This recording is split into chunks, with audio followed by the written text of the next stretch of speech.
Shalom semuanya, salam sejahtera untuk kita sekalian. Saya akan berbagi lagi dari uh, panggung saya, gitu ya. Ini yang tempo hari kan saya sampaikan bahwa uh,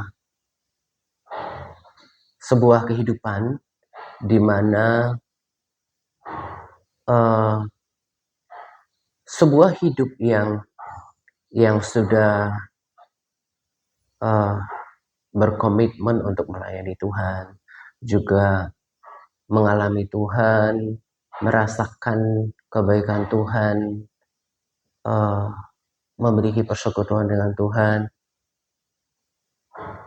untuk selalu berbagi, ya. Sampai kapanpun saya akan setia di dalam melaksanakan tugas pelayanan saya, gitu ya. Tempoh hari kan juga saya sudah bagikan bagaimana Paulus menasihatkan Timotius supaya tidak lalai dalam melakukan pemberitaan Injil. Baik atau tidak baik keadaannya, dia harus tetap bersemangat dalam memberitakan Injil.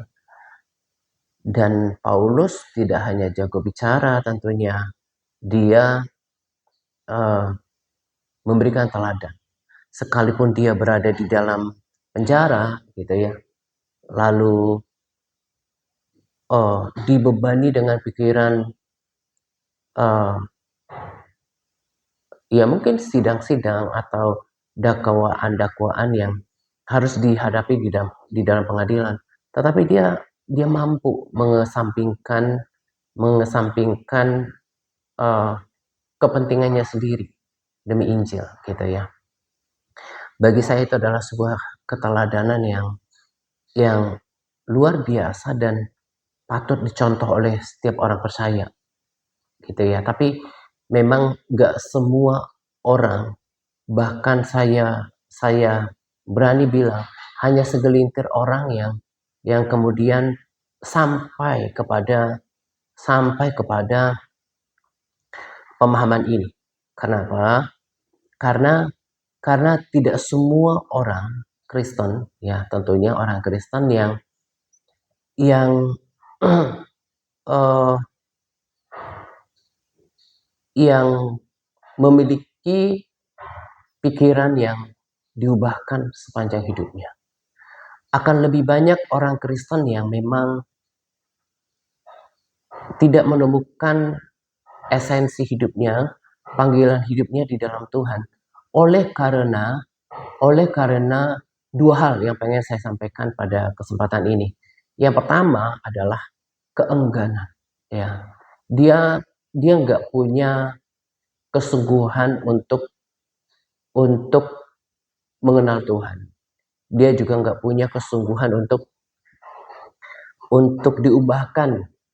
Dia nggak punya kesungguhan untuk bertumbuh, ya. Dia lebih menuruti kemauan hatinya, dan itu kan sangat merugikan di masa hidup yang memang sangat singkat, ya.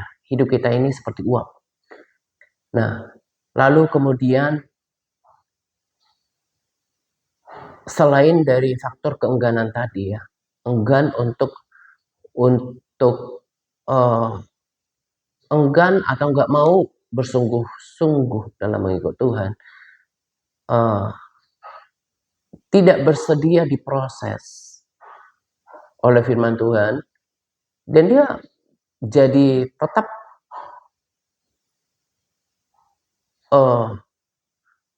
memilih sebagai manusia yang karnal, yang hidup di dalam daging, nggak mau dipimpin oleh Roh Kudus. Lalu kemudian dia tidak mau membangun manusia rohnya, ya. Saya baca di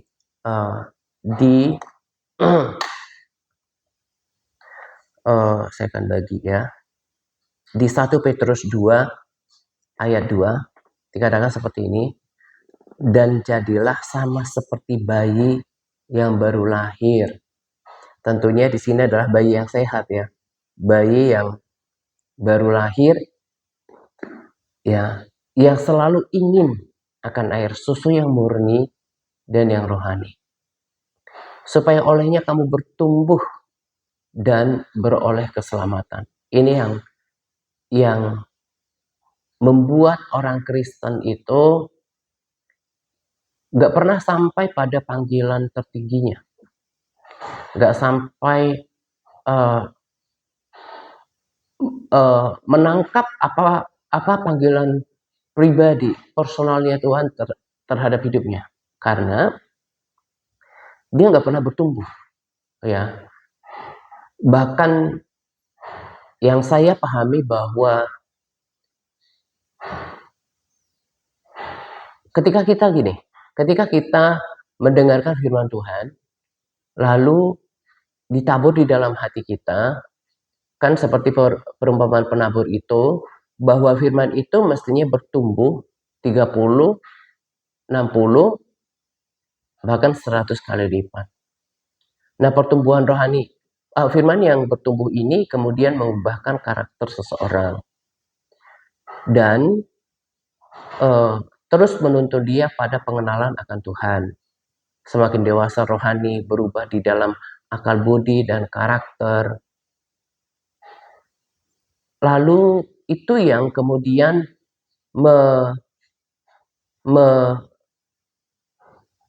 membuat dia, jadi pertumbuhan itu yang membuat dia mengerti apa rencana dan kehendak Tuhan dalam kehidupannya. Ya, tadi saya katakan tentunya penulis sedang bermaksud memberikan contoh sama seperti bayi ya. Bayi yang sehat tentunya ketika lapar ya, dia menginginkan, selalu ingin akan air susu yang murni. Nah, ini yang ya, bayi yang sehat menginginkan susu yang murni untuk pertumbuhannya ya, sehingga akhirnya beroleh kepada keselamatan. Ini sangat penting. Ini sangat penting. Jadi gini, kalau menurut pemahaman saya, orang Kristen yang tidak bertumbuh ya secara kerohanian selalu akan menjadi Kristen kekanak-kanakan. Dia nggak bisa mengerti apa yang Tuhan kehendaki dalam hidupnya. Karena dia tetap menjadi Kristen anak-anak gitu ya. Kristen anak-anak yang pengen diperhatikan, ngambekan, nggak bisa didewasakan. Nah, kenapa di dalam firman Tuhan ini dituliskan bahwa supaya olehnya kamu bertumbuh dan beroleh keselamatan. Karena menurut saya bahwa keselamatan itu adalah buah daripada pertumbuhan rohani. Kalau seorang Kristen tidak bertumbuh secara rohani, yang kemudian kan kalau bertumbuh sama seperti katakan pohon, dia akan terus bertambah, berbunga, berbuah, dan menghasilkan buah kan. Buah yang sesuai dengan kebenaran. Nah, jadi kalau bahayanya kalau seseorang tidak bertumbuh secara rohani, bukan saja dia tidak bisa menangkap panggilan Tuhan dalam kehidupannya, tetapi menurut saya itu akan membahayakan keselamatannya. Karena kalau dia nggak bertumbuh, maka dia tidak akan pernah menghasilkan buah yang sesuai dengan pertobatan. Dia tidak akan pernah bisa menghasilkan buah kebenaran. Dan itu tentunya membahayakan keselamatannya. Itu kenapa firman Tuhan berkata bahwa bukan setiap orang yang berseru kepadaku, Tuhan, Tuhan akan diselamatkan. Tetapi yang melakukan kehendak Tuhan. Nah, makanya tadi saya katakan bahwa pertumbuhan rohani kita itu erat hubungannya dengan keselamatan kita. Karena tadi dikatakan bahwa supaya kamu bertumbuh dan olehnya kamu beroleh keselamatan. Jadi orang yang tidak bertumbuh secara kerohanian, tentunya dia tidak pernah menjadi dewasa rohani, dia tidak berubah dalam karakternya, perilakunya juga tetap sama seperti dunia, katakanlah seperti kehidupan yang lama, yang hanya 11-12 dengan karakter dunia. Ini kan tidak membuat Tuhan berkenan. Orang yang tidak dewasa rohani tidak akan pernah bisa mengerti kehendak Tuhan, apalagi menghidupinya. Manusia rohani yang bertumbuh, hanya manusia rohani yang bertumbuhlah yang bisa mengerti kehendak Tuhan dan punya kapasitas untuk hidup di dalam kehendak Tuhan oleh tadi kapasitas rohani yang dewasa dan hidup yang dipimpin oleh Roh Kudus. Nah, tempoh hari belum lama ini ada salah seorang yang di grup WA Penjangkauan, karena saya sudah ada di sana gitu ya, yang saya lihat namanya itu adalah nama seseorang yang udah membaca Alkitab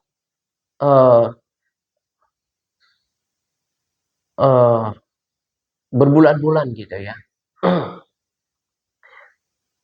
Keluar dari grup penjangkauan tanpa basa-basi gitu ya.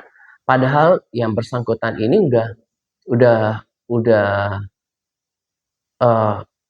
berkomunikasi dengan kita gitu ya, dengan beberapa sahabat setia.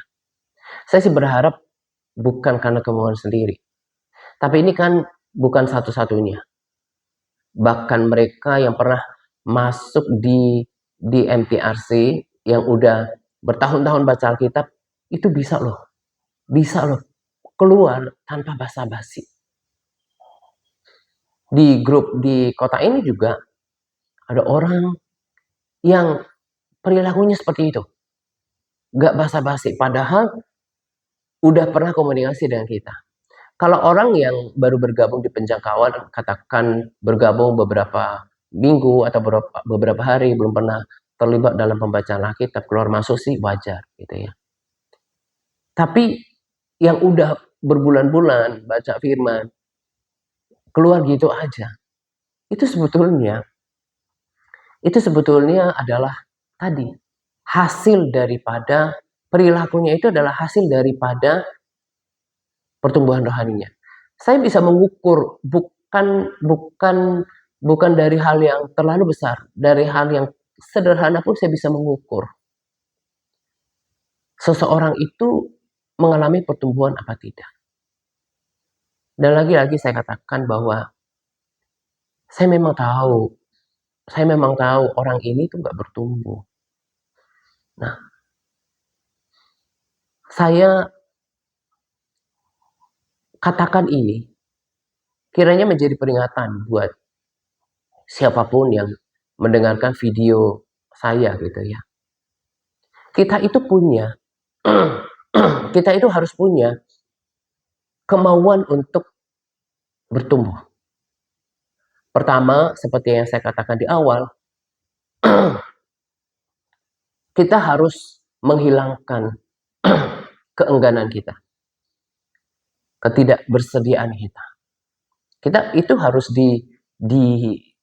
ditinggalkan. Makanya Tuhan Yesus berkata, kamu harus memiliki kerendahan hati. Nah, ini nggak dimiliki oleh banyak orang. Kerendahan hati itu nggak dimiliki oleh banyak orang. Lalu kemudian, kenapa orang tidak bertumbuh? Tak terkecuali loh beberapa orang yang sudah di grup WA MTRC yang sekarang bertahun-tahun bahkan udah baca firman gitu ya. Kenapa sekarang menjadi lemah, menjadi kendur, bahkan sebetulnya udah undur, gak ada lagi api di dalam dirinya. Itu sebetulnya karena sebagaimana saya kasih penjelasan tadi, bayi yang sehat ya, yang dimaksudkan oleh penulis itu selalu menginginkan air susu yang murni. Nah, kenapa berhenti? Kenapa tidak bertumbuh? Karena sebetulnya nggak ada lagi kehausan, kerinduan terhadap firman Tuhan, terhadap hadirat Tuhan, untuk memiliki persekutuan dengan Tuhan. Dan itu salahnya tidak akan pernah dan tidak akan pernah mungkin terjadi dari pihak Tuhan, termasuk di komunitas. Pertanyaannya, kenapa kok sebagian ada yang bertumbuh, ada yang bertahan, ada yang tetap menjadi kuat, terus hidup dalam panggilan Tuhan, padahal makanan rohaninya sama, waktunya sama, sumber firman-Nya itu sama, sementara beberapa orang menjadi lemah. Itu semata-mata karena sikap hatinya tadi dan kualitas sikap hatinya yang enggan tadi, dan juga kualitas hatinya yang tidak lagi menginginkan firman Tuhan. Jadi kita yang masih mendengarkan model sharing seperti ini dan masih menantikan, ya, sebetulnya fokusnya di sini adalah bukan diri saya gitu ya, karena di sana juga banyak orang-orang yang memang melayani Tuhan dengan dengan uh, dengan hikmat-hikmat yang luar biasa gitu ya. Yang saya maksudkan adalah kalau masih menikmati kualitas kalau masih menikmati varian makanan rohani seperti ini, sebetulnya itu mengindikasikan bahwa di dalam dirinya itu masih ada kehidupan rohani yang menghauskan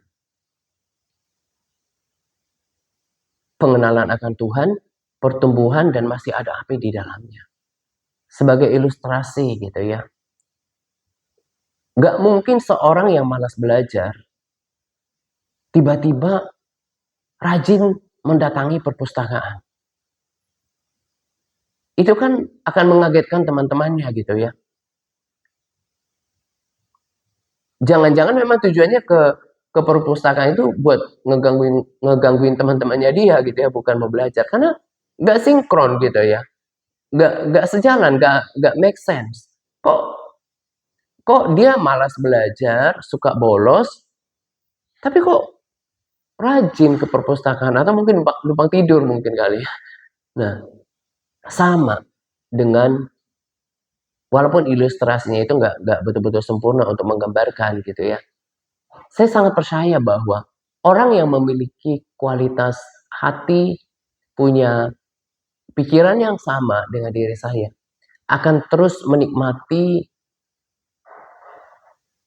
varian sharing seperti ini di channel manapun lewat orang yang yang uh, ya berbeda gitu ya. Karena masih ada tuntutan manusia rohani yang sehat yang menghauskannya, dan dia pasti baca firman Tuhan. Saya katakan dengan sederhana, gak mungkin orang yang tidak suka baca firman, yang uh, punya kerinduan, kesungguhan dalam mengikut Tuhan, membangun kerohaniannya, membangun persekutuannya, suka dengan video-video varian sharing yang saya bagikan di video ini. Gak mungkin. Atau mungkin ada satu dua yang memang cuma lihat-lihat doang, ya, cuma lihat-lihat aja, tapi nggak sungguh-sungguh mau belajar. Nah, itu terjadi karena manusia rohani sudah mati. Kalau tadi bayinya itu memang udah sakit, ya, nggak mungkin minta susu murni. Atau orang sakit, bukan bayi gitu ya, anak-anak termasuk kita yang dewasa, tubuh kita yang sehat itu menginginkan makanan. Kita akan eh, sangat menikmati makanan dan eh, lahap dengan makanan yang ada. Apalagi ketika kita lapar. Tapi kalau kita sakit, manusia fisik kita sakit, selezat apapun makanan atau eh, senikmat apapun minuman yang disodorkan, itu tidak akan menarik perhatian kita. Karena manusia tubuh kita sakit. Sama juga kondisinya. Kalau manusia rohani seseorang tidak sehat, tak akan dia menginginkan firman Tuhan.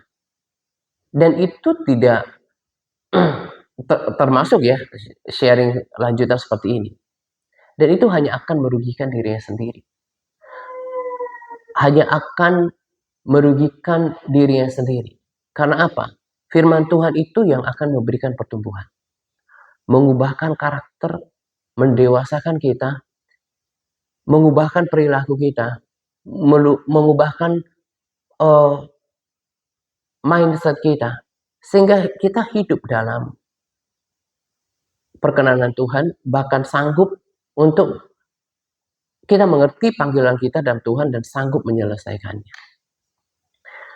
Lanjutannya dari Petrus itu dikatakan seperti ini.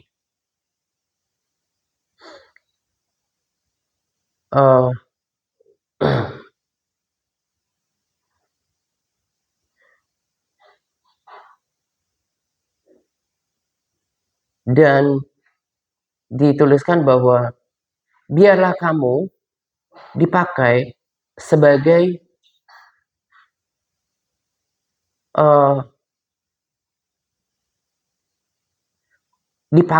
dan berilah dirimu untuk dipakai menjadi bangunan rohani, ya. Lanjutan daripada ayat tadi adalah kita dengan pertumbuhan itu, kemudian kita memberi diri dipakai oleh Tuhan menjadi bangunan rohani. Bangunan rohani yang tentunya di mana Roh Kudus tinggal, tetapi dipakai untuk pekerjaan Roh Kudus di dalam diri kita. Karena setiap kita itu diciptakan dengan tujuan. Orang yang bertumbuh secara rohani, dia akan mengerti kehendak Tuhan dalam kehidupannya dan dia akan mengerjakan itu. Dia tidak hidup hanya untuk dirinya sendiri, tetapi dia dipakai untuk pembangunan rumah rohani yang saya percaya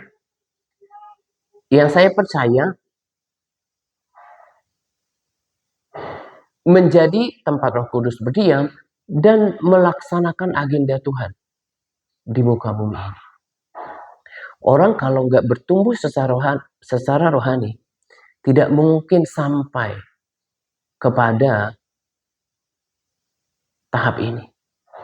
Ya, jadi lewat sharing di awal ini, ya, kita harus mengevaluasi diri kita. Masihkah kita punya kerinduan yang selalu ingin akan makanan rohani yang susu yang murni sama seperti bayi? Atau kita baca firman, tapi itu tidak membuat kita tidak memperbaharui semangat kita. Berarti tidak ada kenikmatan di sana. Ada yang salah dengan manusia rohani itu sendiri. Ayo kita cek, kita ini masih menginginkan gak firman Tuhan? Masih menginginkan gak hadirat Tuhan? Kalau tidak, itu sebetulnya kita itu sudah sakit secara kerohanian. Dan ini akan membahayakan keselamatan kita. Karena kita tidak lagi menjadi orang yang hidup dalam kehendak Tuhan. Tidak mengerti kehendak Tuhan, tidak sanggup menyelesaikan kehendak Tuhan. Bahkan cara hidup kita tidak lagi menyenangkan hati Tuhan. Kemarin saya saksikan penggalan sedikit dari sebuah video, dikatakan bahwa kita Roh Kudus nggak mau kita punya sikap hidup yang seperti komplain terhadap apa yang Tuhan izinkan terjadi dalam kehidupan kita. Ya, mungkin kita nggak menggerutu dengan mulut kita, tapi ketika tidak ada lagi ucapan syukur, tidak ada lagi hati yang berterima kasih karena uh, uh, sebagai ungkapan bahwa kita menerima semua apa yang Tuhan kerjakan, itu tidak berkenan di hadapan Tuhan. Dan itu mendukakan Roh Kudus. Dan saya juga mau tambahkan di sini bahwa lewat apa yang kita alami sekarang, ya, saya baca di 1 Petrus 1 ayat 7, ya. Maksud semuanya itu ialah untuk membuktikan kemurnian imanmu yang jauh lebih tinggi nilainya daripada emas yang fana, yang diuji kemurniannya dengan api, sehingga kamu memperoleh puji-pujian dan kemuliaan dan kehormatan pada hari Yesus Kristus menyatakan dirinya. Apa yang kita alami sekarang itu sebetulnya adalah proses di mana Tuhan mencari iman yang murni. Ya, kemarin juga saya katakan Tuhan tidak tinggal diam. Tuhan tidak berarti tidak memperhatikan kehidupan kita. Tetapi lewat hardships, ya, kesulitan-kesulitan, kesukaran-kesukaran hidup yang kita alami, ya, kita bisa kemudian menilai diri kita. Apakah kita tetap punya iman kepada Tuhan, tetap percaya kepada Tuhan, sekalipun kita tidak mendapatkan apa yang kita mau. Sekalipun seolah jawaban doa kita nggak terjadi. Kita mengalami kesesakan, tetapkah kita bersyukur, tetapkah kita percaya, itu lebih mahal daripada emas. Dan sebagaimana emas itu kan harus melalui proses pemanasan dengan api. Nah, kesulitan, kesukaran, kesesakan adalah bentuk api di dalam kehidupan kita. Untuk melihat apakah iman kita ini ikut Tuhan itu, memuji Tuhan, baca firman itu karena kita diberkati. Ya, karena keadaan hidup kita baik-baik. Kita bisa menilai hati kita. Ya. Iman yang murni yang Tuhan mau cari adalah tanpa embel-embel. Ya. Sekalipun yang tadi saya katakan, sekalipun Tuhan seolah tidak berbuat apa-apa, apakah kita tetap beriman? Tetap percaya? Tetap setia? Itulah tujuan daripada semua yang kita alami sekarang. Nah, kembali kepada yang saya katakan tadi, kalau orang bertumbuh secara rohani, dia akan bisa memahami hal-hal seperti ini.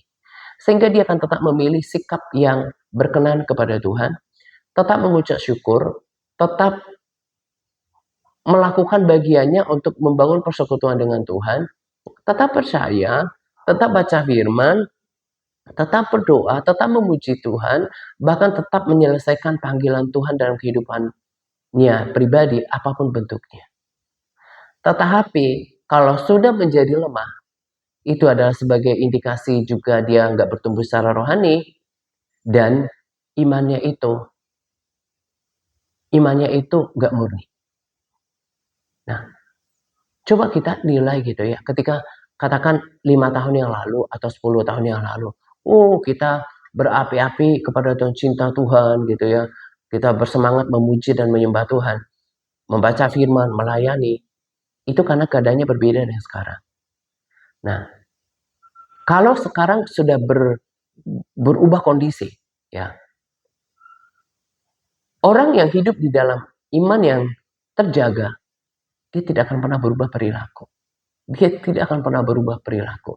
Itulah yang murni. Baik keadaannya, entah tidak, dia tetap memiliki iman yang sama, memiliki pengharapan yang sama, memiliki kualitas hati yang sama kepada Tuhan. Tetapi kalau imannya nggak murni, cuma karena keadaannya baik saja, itu akan berubah.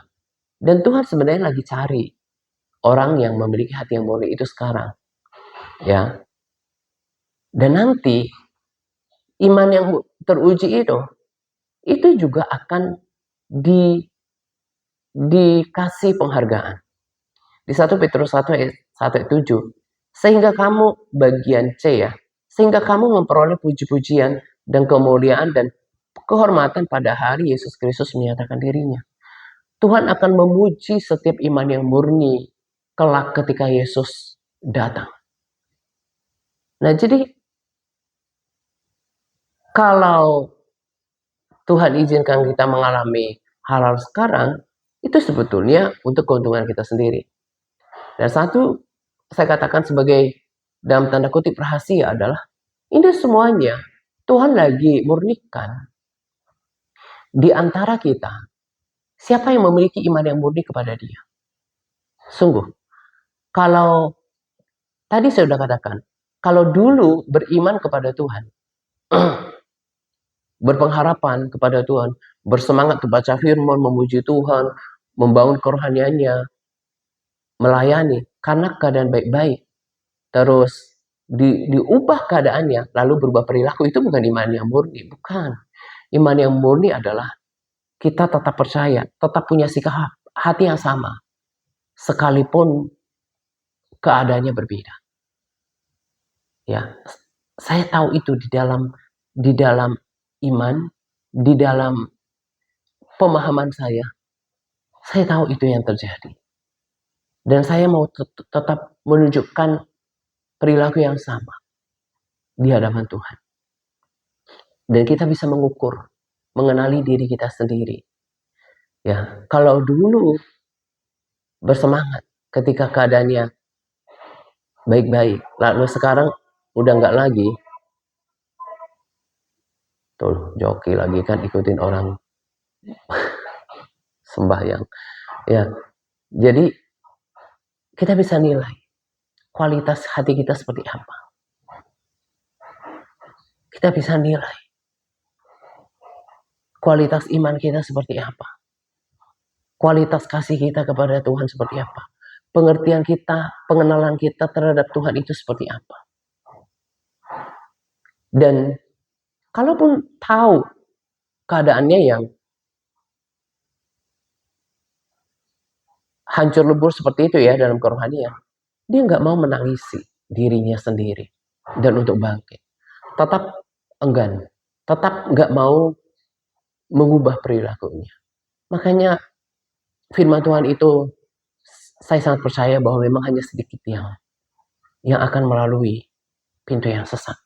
Firman Tuhan itu sempurna dan tidak akan pernah berubah. Kenapa? Karena sikap manusia itu sendiri yang nggak mau berubah dari keengganannya. Dia mau tetap ikut Tuhan dengan caranya sendiri dan tidak memelihara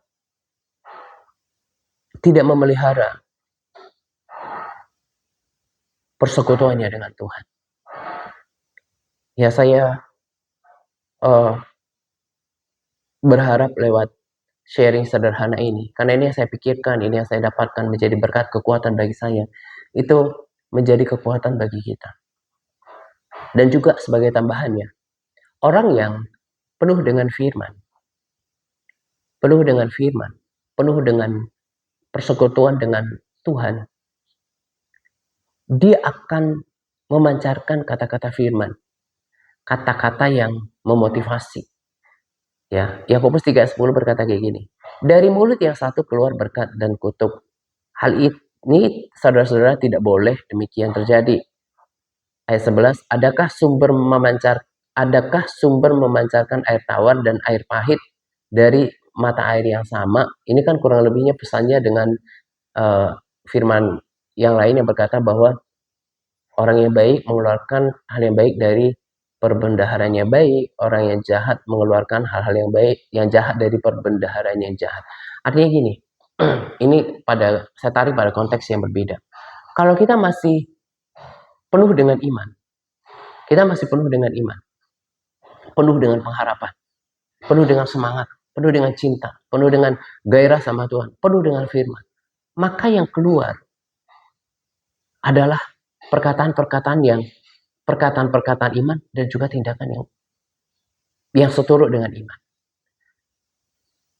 Sebaliknya, kalau orang sudah kehilangan persekutuan dengan Tuhan, kehilangan air hidup dari hadirat Tuhan, dari tahta Tuhan, dan juga rema-rema, maka tidak akan ada keluar kata-kata motivasi, kata-kata yang penuh iman. Makanya saya nggak heran ya dengan masa cuma berbagi rema sih. Ini kan kalau rema saya itu lebih panjang lagi, taruh di dalam rekaman gitu ya. Cuma berbagi rema nggak bisa keluar gitu ya. Itu sangat memprihatinkan. Tapi kembali kepada kebenaran. Ya memang tidak banyak yang memang hidup menyenangkan hati Tuhan. Tidak banyak. Lebih memilih untuk hidup dengan cara hidupnya sendiri.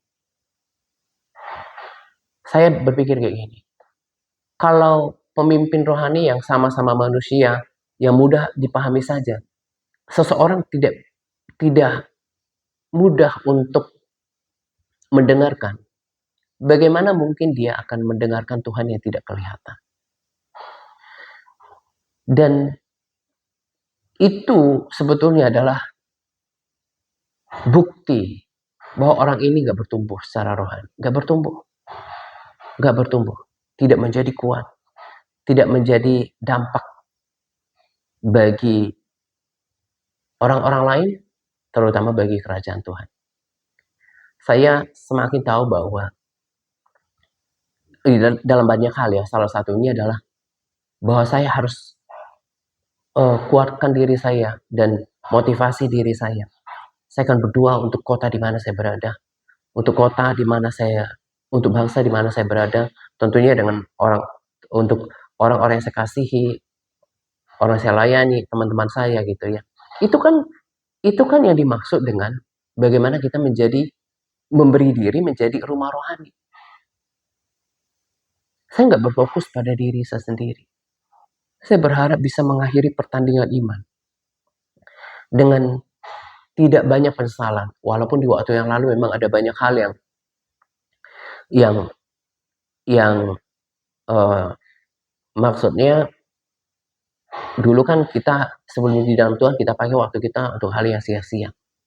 Tetapi lewat sekarang saya bisa mengejar double portion sehingga saya nggak terlalu menyesal nanti. Ketika panggilan itu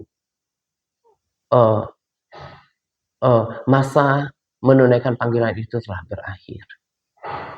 Orang-orang yang sudah punya pola pikir yang sama dengan saya, bertumbuh di dalam firman Tuhan, itu akan selalu bersama dengan diri saya. Bahkan yang tidak di dalam grup pun, yang bertumbuh dari firman Tuhan, dari persekutuan dengan Tuhan, itu akan selalu punya kenikmatan yang sama. Sebab ada orang-orang yang kelihatannya semangat, kelihatannya loh, semangat di dalam kerohanian, tapi semangatnya itu, ini sangat memprihatinkan sebetulnya. Tidak datang dari persekutuan dengan firman seperti yang saya alami, kemudian kan saya bagikan. Tidak datang dari pengenalan akan Tuhan yang baik, persekutuan Tuhan yang baik, enggak. Tapi dia itu sebetulnya semangat karena apa kata orang. Ngerti kan ya? Saya coba untuk jelaskan. Saya semangat karena persekutuan saya dengan firman. Persekutuan saya dengan Roh Kudus setiap hari, dan saya bahkan mengajak membangun persekutuan saya dengan Tuhan throughout of the day. Ajak ngobrol kemudian persekutuan dengan Tuhan di dalam hadiratnya, ya saya bisa rasakan Tuhan. Itu yang membangun semangat dalam mengikut Tuhan, melayani. Ada orang belum nggak sampai ke sini. Tahu firman, tapi dia tidak mengalami apa ya namanya itu? Tidak mengalami persekutuan dengan firman itu sendiri. Tidak dihiburkan, nggak seperti ada yang melonjak di dalam hatinya dari firman Tuhan. Kemudian ketika bersekutu dengan Tuhan itu sebetulnya nggak ketemu dengan Tuhan. Tapi dia tetap tahu bahwa misalnya orang hanya misalnya menurut pahamnya dia, ya Kristen lah yang betul-betul agama yang menyamakan menurut dia gitu ya. Dia tetap sepertinya bersemangat ya, mungkin dengan kedatangan Tuhan, dengan hal-hal apa yang akan terjadi di dunia. Tapi itu nggak didapatkan dari persekutuan pribadinya. Cuma dari pesan-pesan orang. Nah, sehingga dia menjadi orang yang seperti orang luar, dan orang seperti ini itu nggak punya stabilitas. Nanti misalnya kalau ketika ada muncul tokoh lain atau misalnya rohaniawan lain yang kelihatannya lebih wow, dia condong ke situ. Jadi dasarnya itu nggak dari persekutuan dengan firman Tuhan. Dan kekristenan seperti ini itu sangat memprihatinkan menurut saya. Sebab orang harus mengalami Tuhan dulu, mengalami firman Tuhan, maka dia akan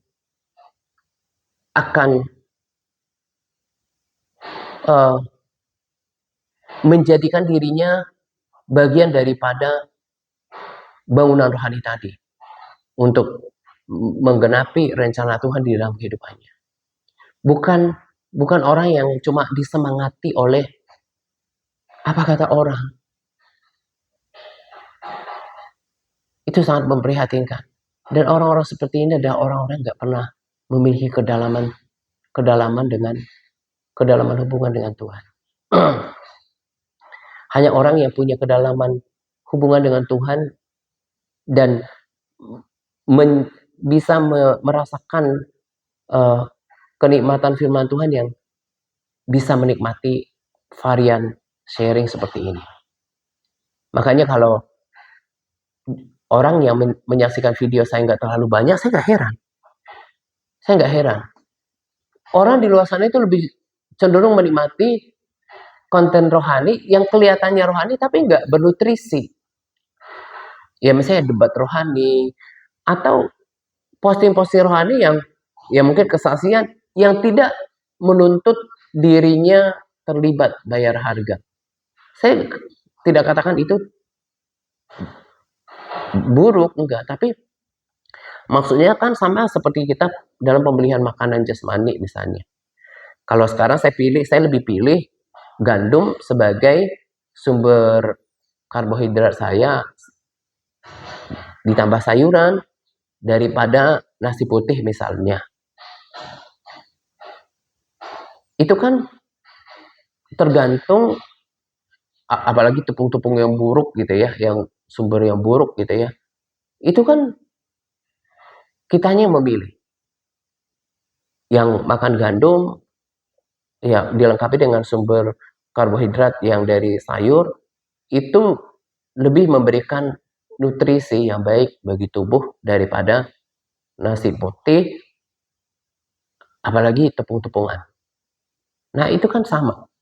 Ketika kita kemudian saya mau lebih memilih kelihatannya sih bungkusannya konten rohani. Yang kesaksian, yang debat. Ya, banyak kan di YouTube yang kelihatannya terkemas dalam konten rohani tapi nggak bernutrisi, nggak membangun kerohanian kita.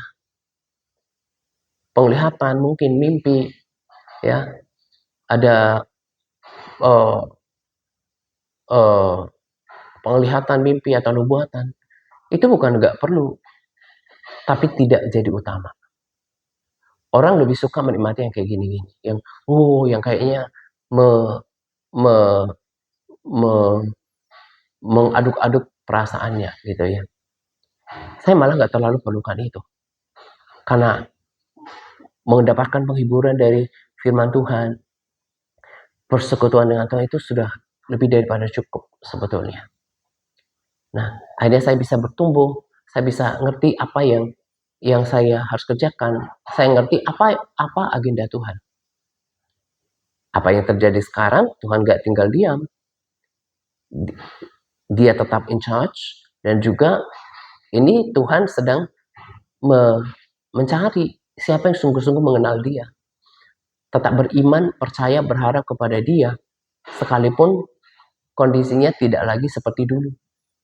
Nah, itu yang namanya iman yang murni. Gak dipengaruhi oleh keadaan. Gak dipengaruhi oleh situasi hati. Yang seperti ini buat Tuhan itu mahal.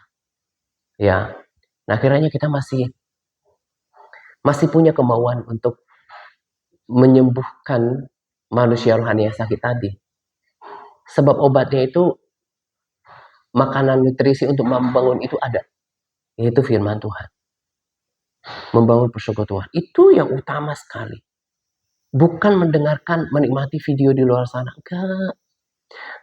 Belum lama ini saya kan juga kan tadi katakan selain berdoa untuk saudara-saudara saya juga berikan nasihat yang turut firman Tuhan gitu ya.